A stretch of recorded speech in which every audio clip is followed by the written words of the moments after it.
House Republicans have removed Representative Cynthia A. Johnson from the 3 committees she sat on. The fallout over a controversial video she posted on Facebook. 7 Action News reporter Kimberly Craig talked to Johnson and a Trump supporter who said the video left her blood boiling. So this is just a warning to you Trumpers. Be careful. Walk lightly. We ain't playing with you. Enough of the shenanigans. That's part of the video on Facebook Representative Cynthia A. Johnson made last night that has Michigan Republicans accusing her of inciting violence.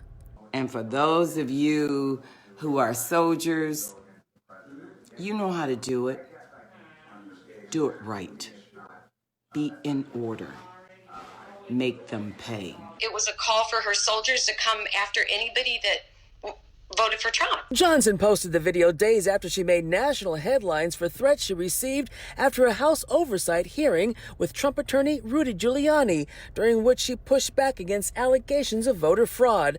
Johnson explains what she says she meant by calling on soldiers. In the black community, we call ourselves soldiers against racism, soldiers for democracy. That's what soldiers mean in our community. We talked to Roberta Adams, who says as a Trump supporter, Johnson's video made her feel so threatened that she contacted the Monroe County Sheriff.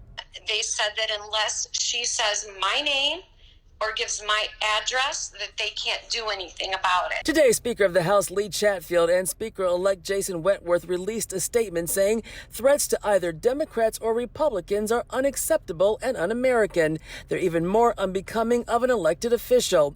And they said Representative Johnson has been removed from her committee assignments. It wasn't to rise up to support or encourage violence. That's not what we do. And we asked Michigan State Police if Representative Johnson's video was criminal, and they said it did not contain a direct threat against any specific individual, and so it is their belief that it is not a matter for law enforcement. In Detroit, Kimberly Craig, 7 Action News. Kimberly, thank you.